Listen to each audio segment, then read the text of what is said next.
Makanya saudara, saya mau bilang, orang kalau sudah belajar kitab Wahyu dengan benar-benar, lalu hidupnya nggak mengalami perubahan, itu mah udah kelewatan.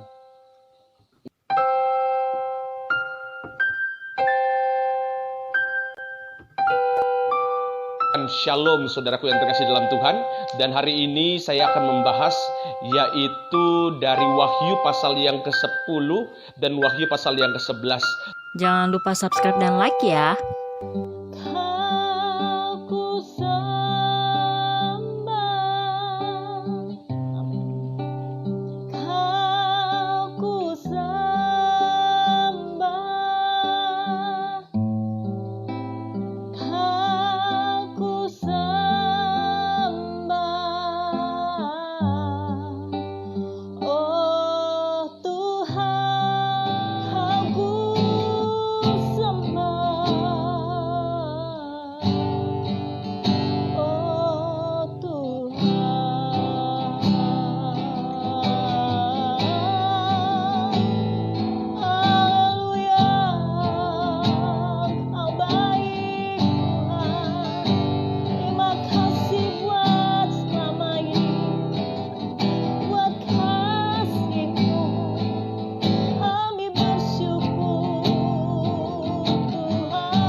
Katakan terima kasih Tuhan Yesus.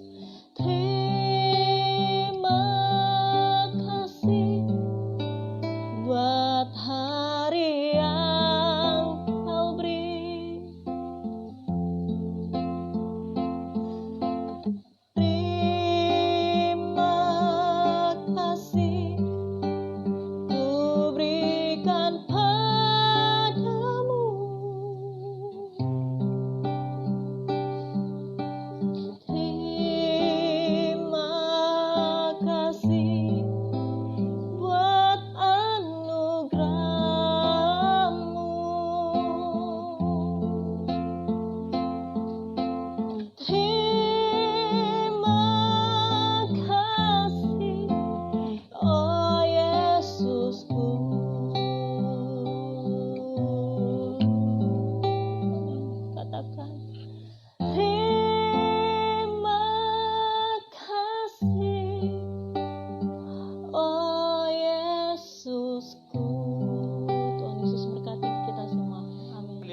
Saya ucapkan shalom saudaraku yang terkasih dalam Tuhan.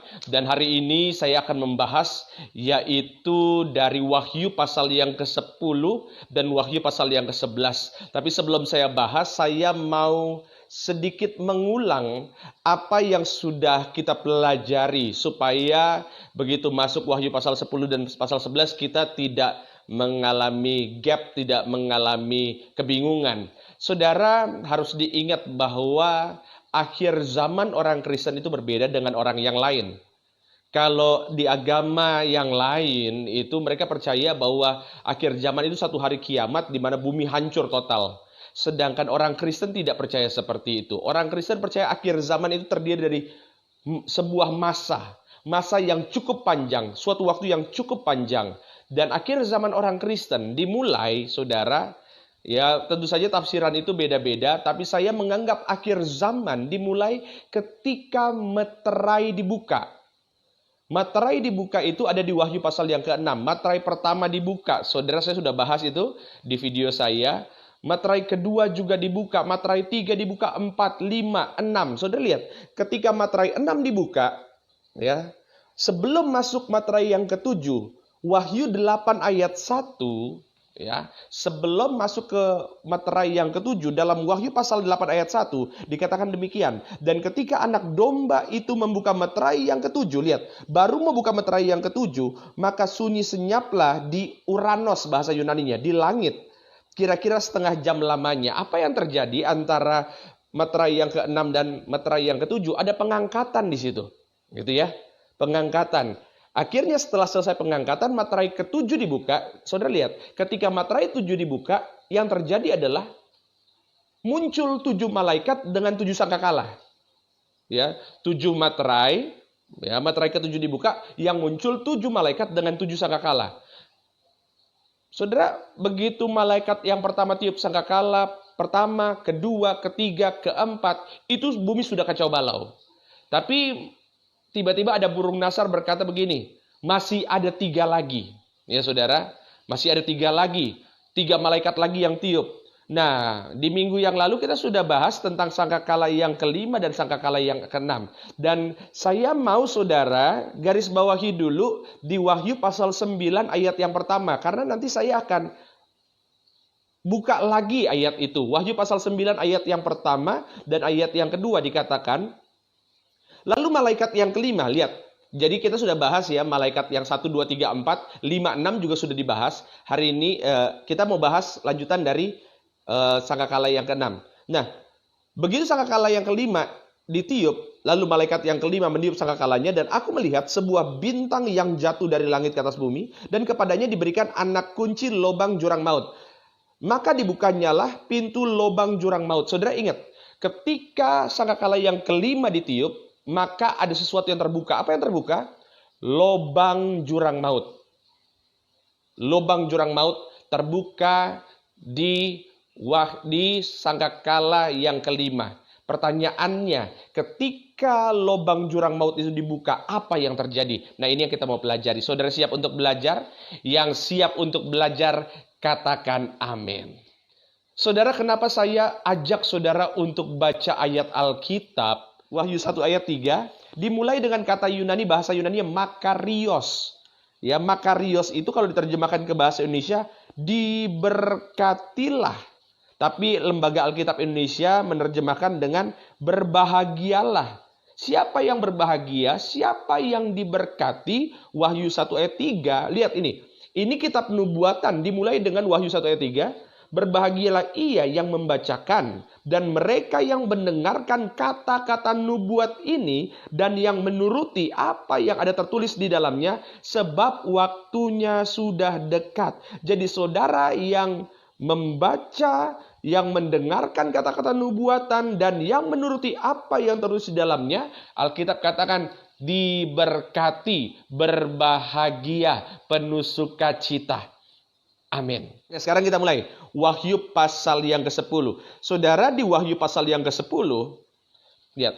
Wahyu pasal yang ke-10, sangkakala pertama sudah ditiup, 2 sudah ditiup, 3 sudah, 4 sudah, 5 sudah, 6 sudah. Kita tinggal menunggu sangkakala yang ke-7.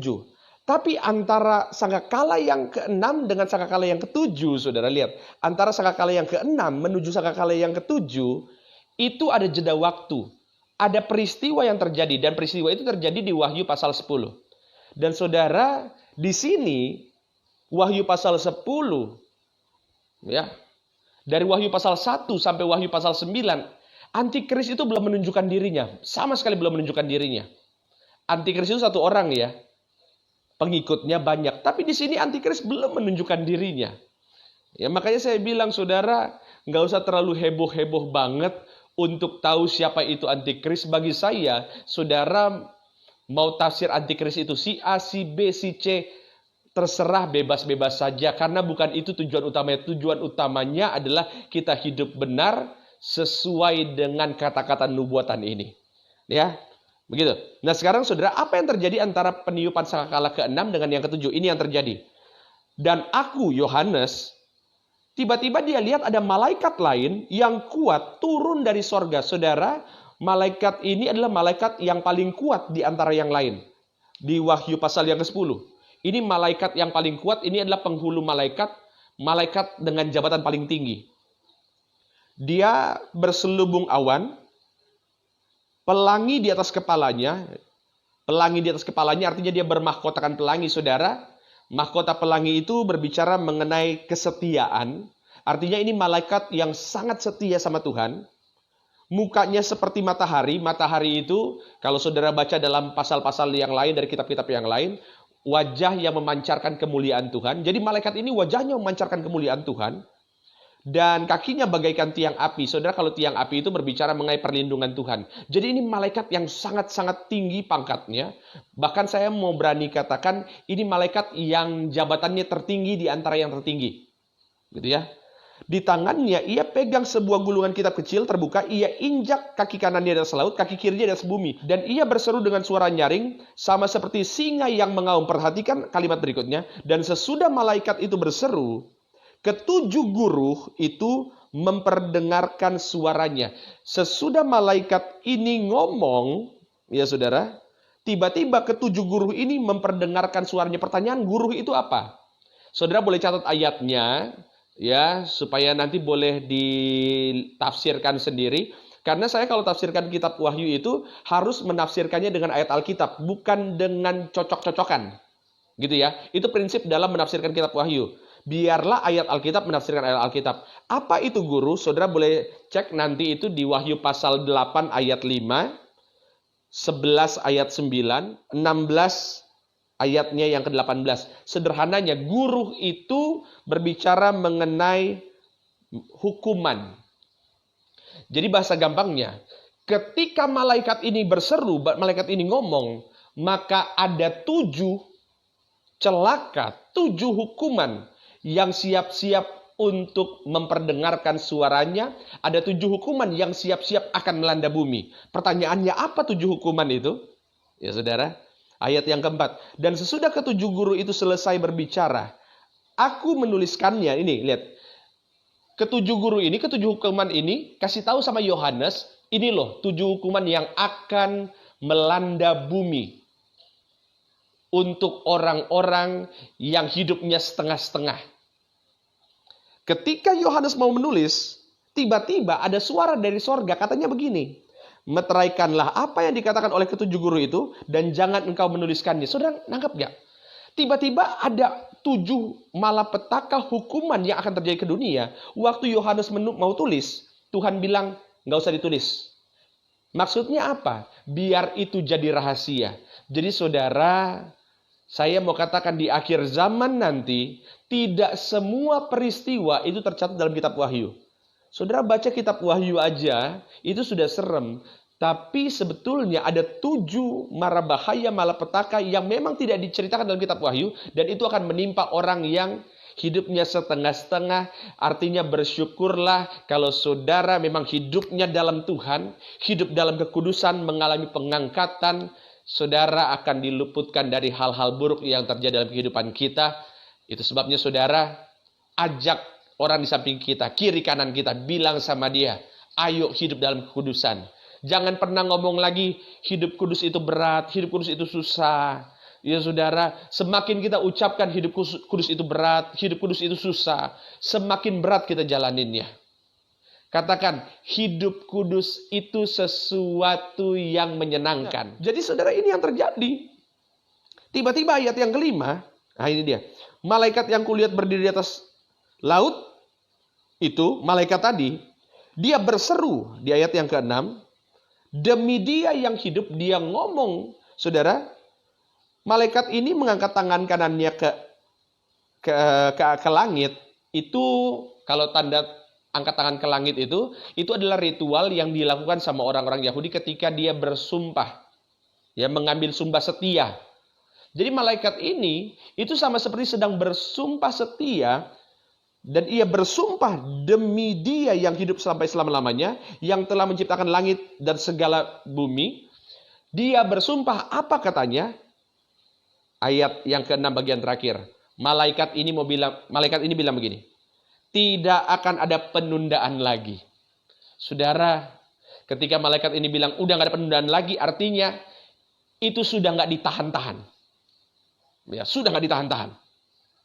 Tetapi pada waktu bunyi sangkakala dan dari malaikat yang ketujuh, yaitu apabila ia meniup sangkakalanya, maka akan genaplah keputusan rahasia Allah. Selama ini sesuatu yang Tuhan rahasiakan, akhirnya genap terjadi.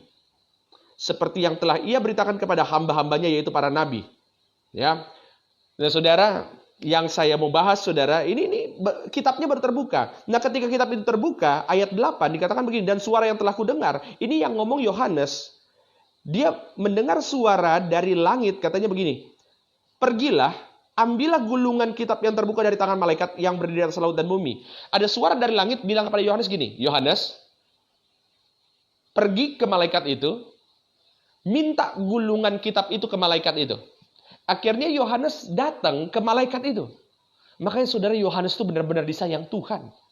Ya, itu orang Yohanes itu rasul yang benar-benar disayang Tuhan. Makanya saudara, di sini yang ada yang namanya adalah Yohanes atau nama baptisnya Yohanes, saudara harus tahu, saudara tuh nama itu mengandung doa. Nama saudara itu artinya saudara sangat disayang Tuhan.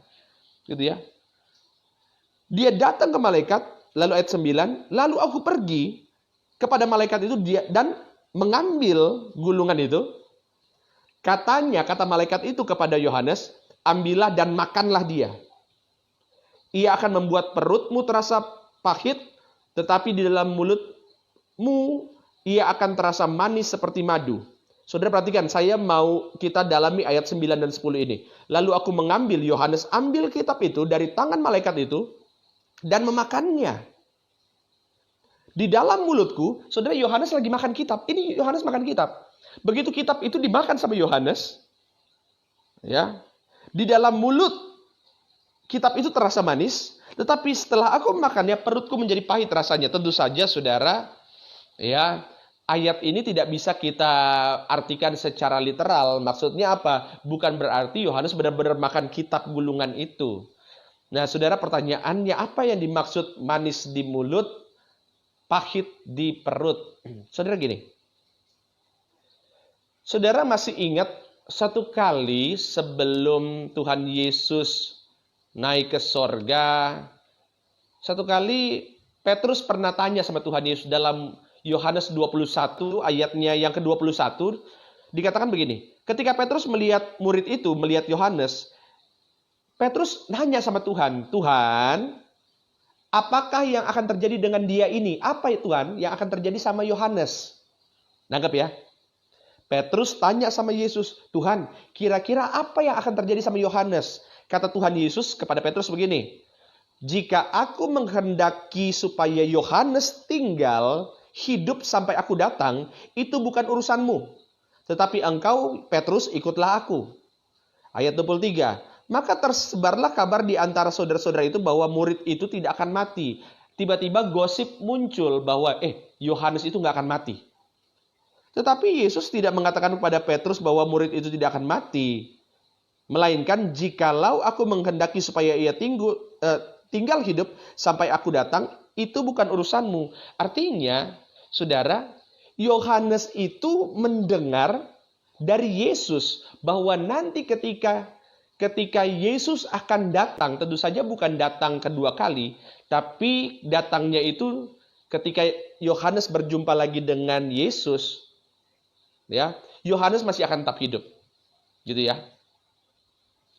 Nah, saudara, dalam perjalanan waktu, 11 murid Yesus lainnya mati. Petrus mati dengan salib terbalik. Saudara, makanya ya saya mau bilang, saudara, jangan gampang nuduh. Karena di gereja Katolik itu ada orang yang pakai tanda salib terbalik. Lalu kita tuduh mereka langsung, itu antikris, antikris. Di gereja Katolik, salib terbalik itu, mereka menganggap itu adalah salib Petrus. Ya, salib Petrus. Dan ini budaya sudah ada sejak gereja pertama kali berdiri.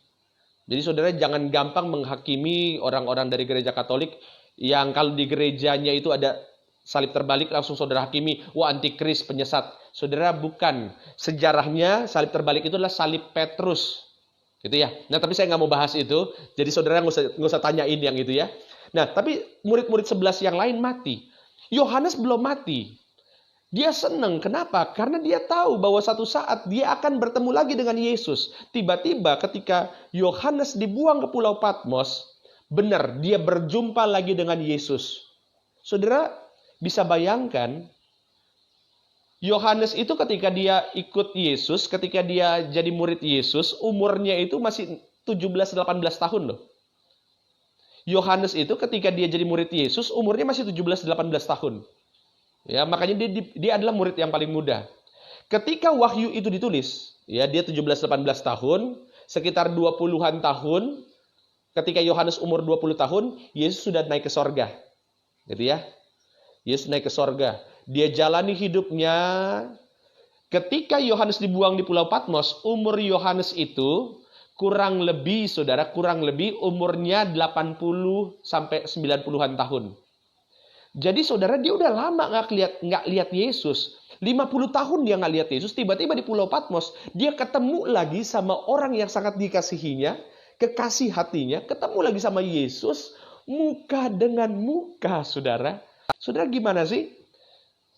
Sorry, saya kasih perumpamaan ini, sorry. Saudara misalnya, saudara adalah janda atau saudara adalah suami yang sudah ditinggal istri meninggal. Anggap saja, mohon maaf Kak, ya. Lalu saudara rindu kangen sama suami karena sudah ditinggal, dia sudah dipanggil Tuhan. Tiba-tiba saudara, ini bukan kejadian nyata ya saudara, jangan potong-potong. Tiba-tiba ada satu mujizat, saudara bertemu lagi dengan suami saudara. Itu kan senangnya minta ampun, betul ya? Senangnya minta ampun. Itulah perasaan yang dirasakan oleh Yohanes. 50 tahun dia nggak ketemu sama gurunya, tuannya, orang yang sangat dikaguminya, orang yang sangat dikasihnya. Tiba-tiba di masa usia tuanya, saudara, dia ketemu lagi sama Yesus. Itu kan senangnya minta ampun. Apalagi dulu dia udah pernah dengar bahwa saya nanti akan hidup sampai bertemu lagi dengan Yesus. Yesus datang di Pulau Patmos menjumpai Yohanes. Dia datang, saudara. Tentu saja begitu Tuhan Yesus bukakan rahasia tentang akhir zaman, saudara, ini manis di mulutnya Yohanes. Manis sekali. Kenapa? Selain dia bangga, karena ketika wahyu ini ditulis, murid yang lain sudah mati. Sudah mati, saudara. Tinggal Yohanes. Dia ketemu, dapat wahyu dari Tuhan Yesus. Dia tulis, ini manis. Manis di mulut. Tapi setelah dia cerna, perutnya pahit. Kenapa, saudara, perutnya pahit? Jawabannya ada di ayat 11. Maka malaikat itu berkata kepada Yohanes, engkau harus bernubuat lagi kepada banyak bangsa dan kaum dan bahasa dan raja. Kenapa pahit? Karena ternyata waktu dia tulis ini, saudara, kitab Wahyu, dia lihat bahwa apa yang akan terjadi di akhir zaman, dia terima wahyu, dia terima penglihatan, dan itu benar-benar pahit buat dia, karena dia melihat tragedi yang sangat-sangat luar biasa. Nangkep ya saudara ya? Saudara kalau misalnya saudara tahu bahwa tahun depan ada tragedi, lalu saudara disuruh cerita ke orang-orang sekitar saudara, itu kan nggak enak ceritanya, betul ya? Saudara bisa dianggap gila loh. Ya. Tapi saudara dia tahu ini pahit, ini adalah peristiwa yang benar-benar mencekam, dan malaikat bilang kamu tetap harus bernubuat. Kamu harus ucapkan dan kamu harus beritakan apa yang tertulis dalam kitab Wahyu. Makanya saudara, saya mau bilang, orang kalau sudah belajar kitab Wahyu dengan benar-benar, lalu hidupnya nggak mengalami perubahan, itu mah udah kelewatan. Ya saudara. Ya saya belajar kitab Wahyu itu, tentu saja seluruh Alkitab itu mengubah hidup saya. Tapi begitu saya mendalami kitab Wahyu, saya tambah benar-benar serius sama Tuhan. Saya nggak mau main-main, nggak mau setengah-setengah lagi sama Tuhan. Ya saudara. Dan saya mau jujur Bapak Ibu, memberitakan kitab Wahyu ini seperti bagi saya sebetulnya sama seperti pahit di perut. Kenapa? Karena memberitakan kitab Wahyu ini, saudara, itu saya sedang memberitakan berita-berita di akhir zaman yang kadang-kadang sejujurnya nggak enak didengar. Saya tahu, saya sadar bahwa Gary Tanker ini punya banyak sekali keterbatasan. Saya, Bapak Ibu, saya bukan pakar tafsir. Karena sebetulnya banyak hamba Tuhan di luar sana, bahkan di gereja saya sendiri, saya yakin seyakin-yakinnya ada beberapa orang yang tafsirannya jauh lebih baik dari saya. Saya bukan pakar bahasa Yunani. Yunani saya juga pas-pasan, bahasa Ibrani saya juga pas-pasan. Tapi saya terdorong untuk beritakan ini, saudara. Kenapa? Ini berita yang pahit, ya, bagi yang hidupnya setengah-setengah. Tapi saudara dan saya yang hidupnya benar-benar,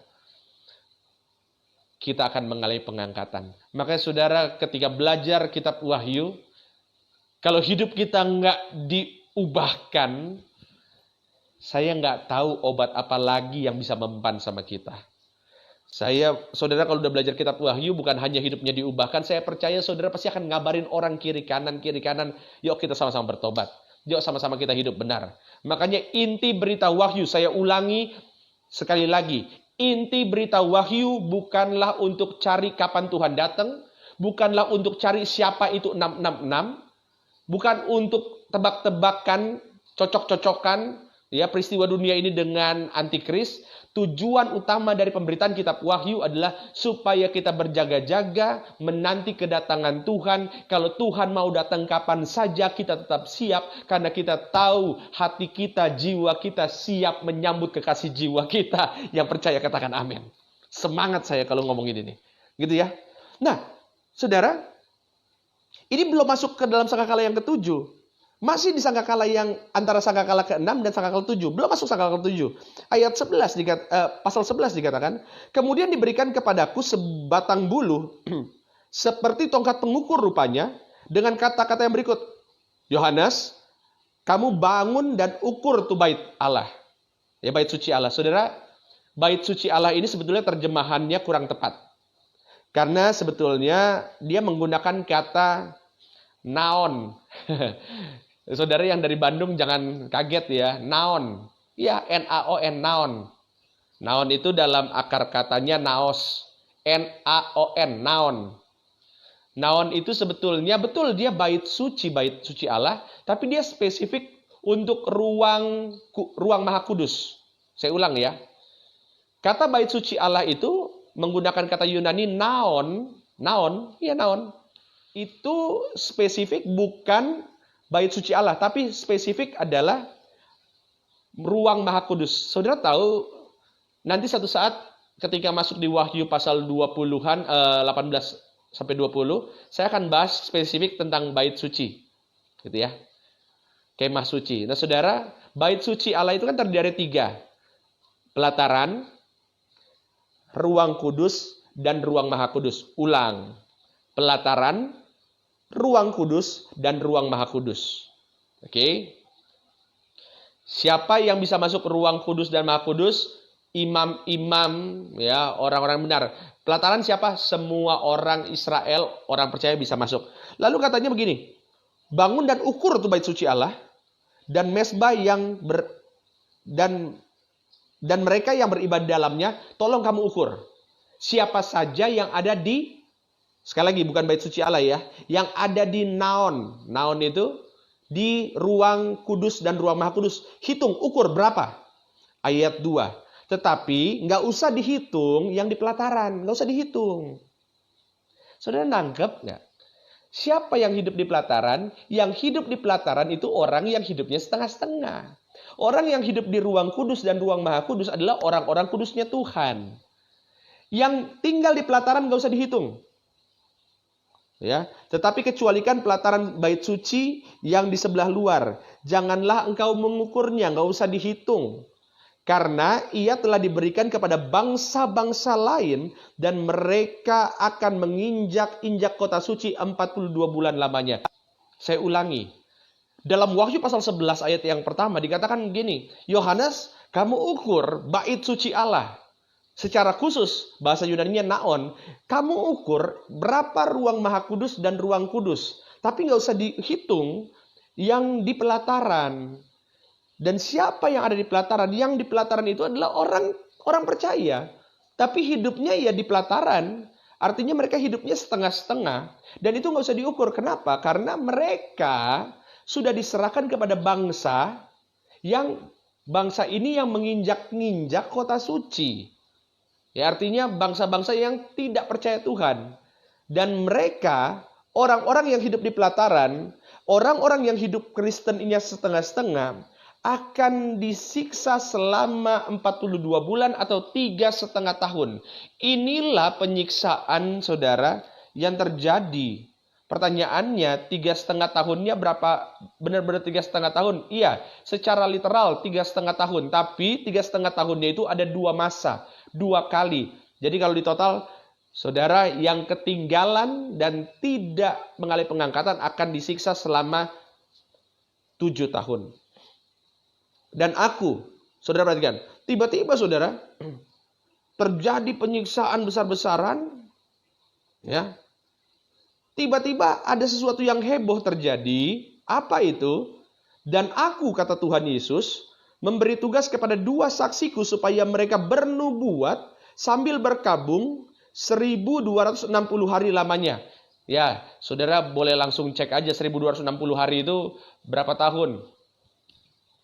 Sama, 1260 hari itu artinya 3,5 tahun. Jadi saudara, ketika penyiksaan itu dimulai, maka waktu yang sama Tuhan mengirim 2 saksinya. Dan saksi ini dikatakan akan apa? Saksi Allah ini, mereka akan bernubuat sambil berkabung. Kenapa berkabung? Karena memang waktu itu, saudara, keadaan bumi itu banyak sekali yang mati. Kenapa banyak yang mati? Saudara masih ingat di sangkakala yang sebelumnya, 1/3 bumi mati. Tapi 2 saksi Allah ini, saudara, akan datang ke dunia dan mereka akan bernubuat. Mereka adalah kedua pohon zaitun dan kedua kaki dian yang berdiri di hadapan Tuhan semesta alam. Beberapa penafsir menyebutnya ini adalah Musa dan Elia. Musa dan Elia, 2 saksi Allah ini gitu ya. Beberapa penafsir menyebutkan ini adalah Henok dan Elia. Ya saudara, tentu saja penafsir itu punya pendapatnya masing-masing. Ya, tapi kalau saya disuruh menafsirkan ini siapa, saya tetap berpendapat bahwa ini adalah Musa dan Elia. Ya, lihat saudara, tiba-tiba ada 2 saksi Allah. Mereka bernubuat kepada seluruh bangsa. Ayat yang ke-6. Mereka punya kuasa untuk menutup langit supaya jangan turun hujan selama mereka bernubuat. Dan mereka punya kuasa atas segala air dan mengubah air itu jadi darah. Ya. Menutup langit itu kan mukjizat yang pernah dilakukan Elia. Mengubah air jadi darah itu mukjizat yang pernah dilakukan Musa. Dan untuk memukul bumi dengan segala jenis malapetaka. Tapi lihat ayat yang ke-7. Dan apabila mereka telah menyelesaikan kesaksian mereka, lihat. Mereka bernubuat. 2 saksi Allah. 2 orang yang Tuhan utus dari sorga. Mereka bernubuat. Saudara, ini kejadian kan sudah pasti kejadian di dunia modern. Betul ya? Sudah pasti kejadian di dunia modern. Bukan kejadian di masa lalu. Ini kejadian ke depan. Dan ketika ada 2 orang saksi Allah muncul di bumi, entah itu Musa dan Elia, ada yang bilang Elia dan Henok, siapapun itu, 2 saksi Allah ini muncul, saudara bisa bayangkan, itu seluruh media pasti akan meliput, pasti, nggak mungkin enggak, saudara. Saya ulang, ketika 2 saksi Allah ini ada nanti, sudah pasti media meliput. Ya saudara, jangankan berita yang besar kayak begitu, berita-berita kecil aja sekarang media liput kok. Apalagi ada 2 saksi Allah dan semua orang tahu bahwa itu adalah Elia dan Musa. Itu pasti diliput. Bayangkan berita di CNN, 2 orang dari sorga datang. Namanya adalah Elia dan Musa. Semua berita mengabarkan ini dunia heboh, saudara. Pasti heboh. Saudara coba bayangkan kalau ini terjadi. Ya, ini dunia pasti heboh. Ayat yang ke-5 dulu ya. Dan jikalau ada orang yang hendak menyakiti mereka, keluarlah api dari mulut mereka dan menghanguskan semua musuh mereka. Ada orang-orang tentu saja yang gak suka sama mereka dan coba dibunuh.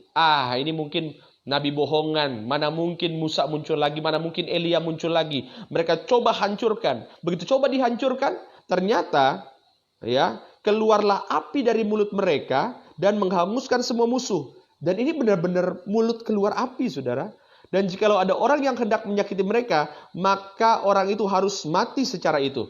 Kalau misalnya ada orang gak suka sama dua saksi Allah ini, mereka ambil pistol, dia tembak Musa. Musanya gak mati. Tapi orang yang nembak akan mati seperti itu.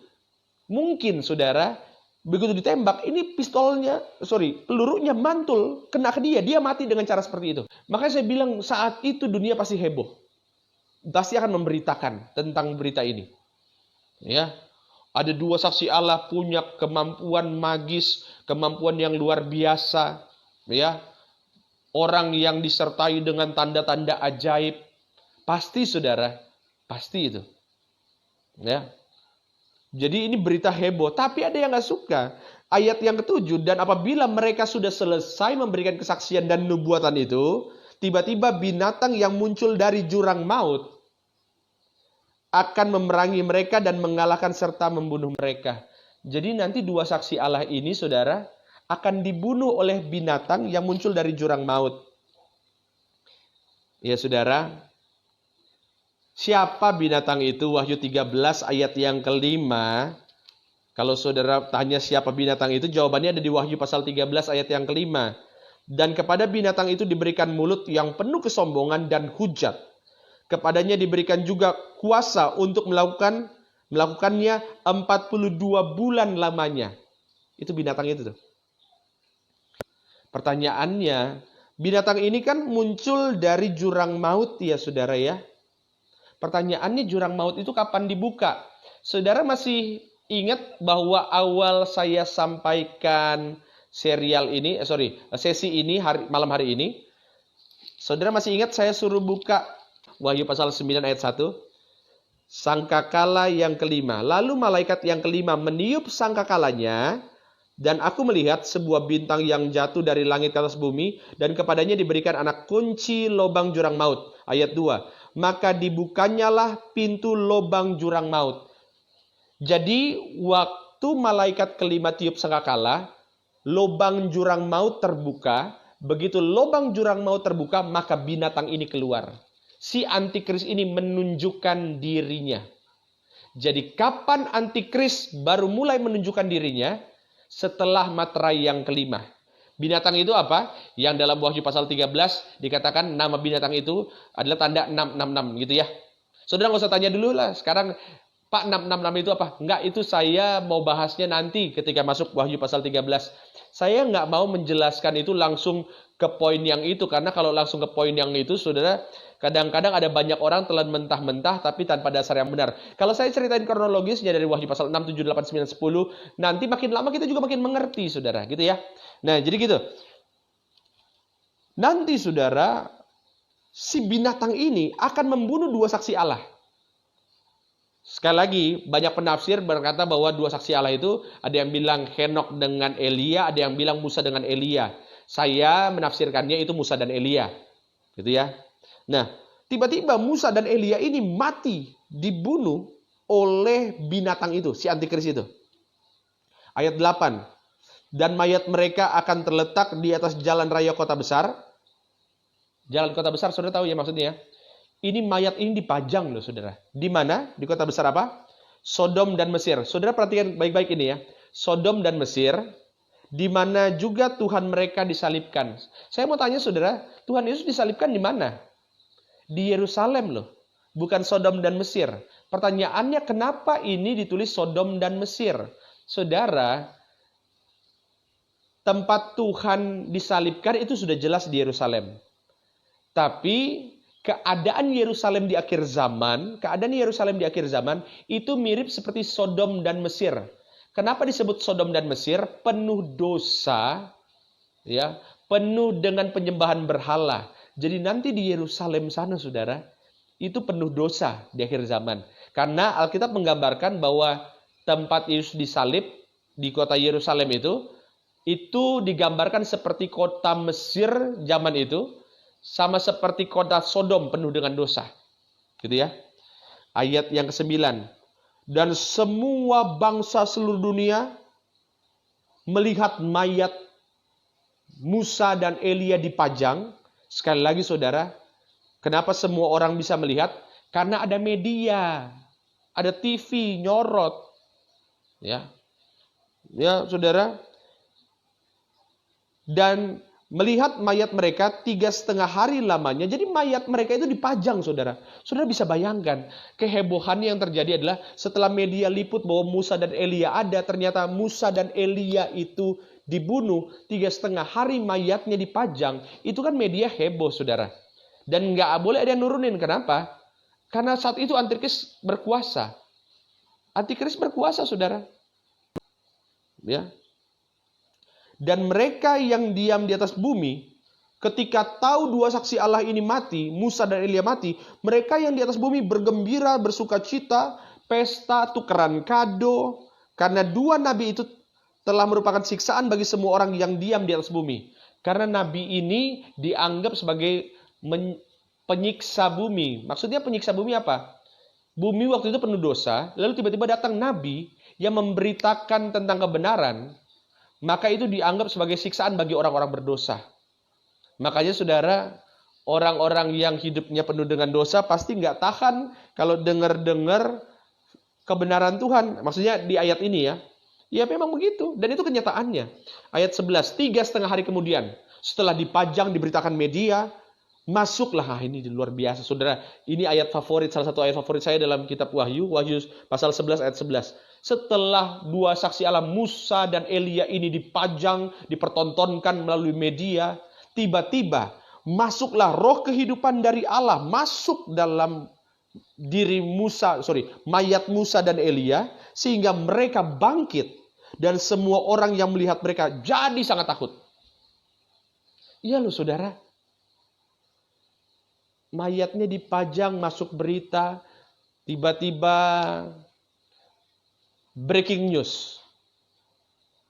Saudara, breaking news langsung dari Yerusalem. Bahwa mayat yang tadinya sudah mati 3,5 hari dan dipajang di jalanan besar kota Yerusalem, tiba-tiba bangkit. Itu satu dunia heboh. Makanya semua orang jadi takut. Ya, semua orang jadi takut, saudara. Ya. Ayat 12, dan orang-orang itu mendengar suatu suara yang nyaring dari sorga. Berkata kepada mereka, naiklah kemari.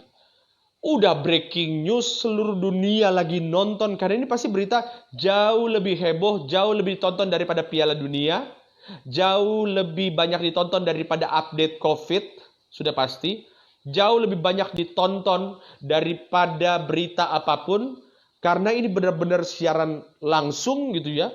Orang lagi nonton sinetron atau drama, tiba-tiba ada breaking news. Pas lagi breaking news, semua siaran live, lagi sorot bahwa Musa dan Elia bangkit dari kehidupan, tiba-tiba pas lagi live, ada suara terdengar dari sorga, dikatakan suara itu berkata, naiklah kemari, dan semua orang mendengar. Lalu naiklah mereka ke langit, yang saya juga tafsirkan itu disorot oleh media, diselubungi awan, disaksikan oleh musuh-musuh mereka termasuk si Antikris itu. Ayat 13, pada saat itu terjadilah gempa bumi. Setelah mereka naik, gempa bumi terjadi, gempa bumi yang dahsyat, dan 1/10 bagian dari kota Yerusalem itu rubuh. 7.000 orang mati oleh gempa bumi itu, dan orang-orang lain sangat ketakutan, lalu memuliakan Allah yang di sorga. Artinya apa? Ada terjadi pertobatan. Ada. Jadi orang yang hidupnya setengah-setengah melihat itu semua, mereka memuliakan Allah. Mereka bertobat. Kalau mereka bertobat, apakah mereka diluputkan dari siksaan itu? Tidak.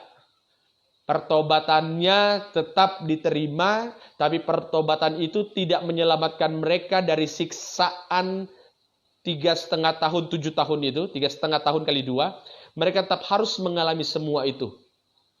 Saudaraku yang terkasih dalam Tuhan. Ayat 14.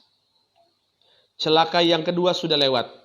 Lihatlah, celaka yang ketiga segera menyusul. Jadi saudara, minggu depan saya lanjut lagi dari Wahyu pasal 11 ayat yang ke-15. Karena itu berbicara mengenai sangkakala yang ke-7. Saudara yang suami istri, yang saudara hari ini suami istri nontonnya sama-sama, atau orang tua sama anak nontonnya sama-sama, coba pegang tangan mereka. Pegang tangan mereka. Pegang sekarang. Yang sama-sama ya. Saudara misalnya ada suami, ada istrinya, pegang tangannya, ada anak-anaknya, pegang sama-sama. Ya, ikuti doa saya dalam nama Tuhan Yesus. Kami percaya dengan sungguh bahwa kami adalah orang-orang yang mau hidup benar, menjaga kekudusan. Doa kami ya Tuhan, bersama orang-orang yang kami kasihi, nama kami tercatat dalam kitab kehidupan kerajaan sorga. Maka hari ini kami berkomitmen semakin hari, semakin hidup seturut dengan kehendak-Mu saja. Terima kasih Tuhan Yesus. Terima kasih. Haleluya. Amin. Sampai bertemu minggu depan. Salam buat orang keluarga sekitar. Kabarkan terus kebenaran itu, Ibu dan Saudara. Kabarkan berita kebenaran. Walaupun kadang-kadang itu pahit untuk diberitakan, tapi kebenaran tetaplah kebenaran. 10.000 orang menolaknya, kebenaran tetaplah kebenaran. Itu sebabnya saudara, maju terus dalam Tuhan. Tetap semangat dan tetap bersuka cita. Tuhan Yesus memberkati. Haleluya. Amin.